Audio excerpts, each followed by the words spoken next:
Pegar água fora.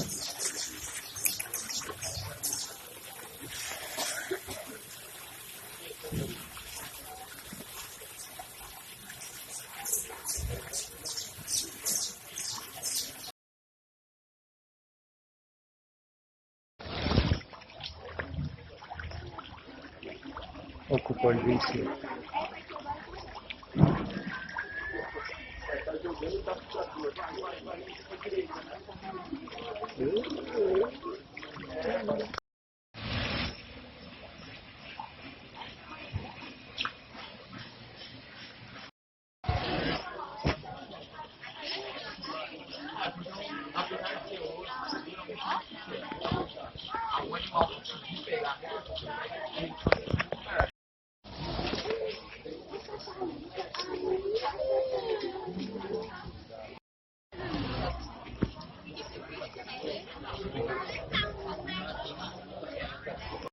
Ela também tem uma sensibilidade muito grande em relação à pele. Então, assim, aqui ela sempre fica afastada de outras tartarugas, né? Já não tem esse tipo de contato. E todas as tartarugas que estão aqui, que vocês vão ver, elas vieram filhotes para cá, nunca tiveram contato no mar antes, né? Elas estão aqui para ser condicionadas e para poder conscientizar as pessoas do que anda acontecendo em relação ao lixo e em relação à pesca, tá? As outras tartarugas que são encontradas no mar, doentes, algo assim, o tamar é acenado, a gente faz a...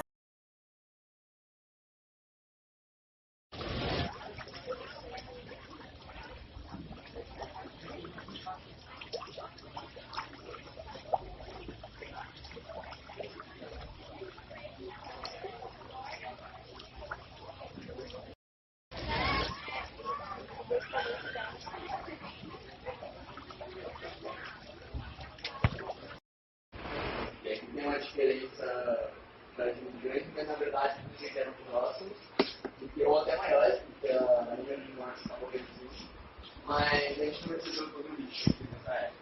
A gente tem muitos parceiros que também fazem micrófono, e antigamente eles não enviavam para cá, na parte deles. Aqui é só uma parcela. E é um meio para lixo, mas a gente faz tudo, faz papo com a tartaruga. E aqui, essa última 17, por exemplo, acabei saindo um pouco de lixo.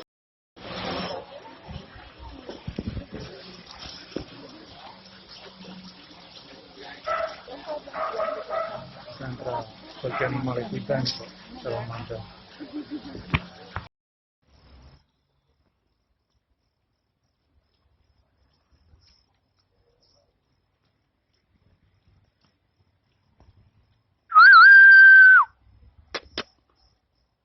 Shiraon dices, bueno.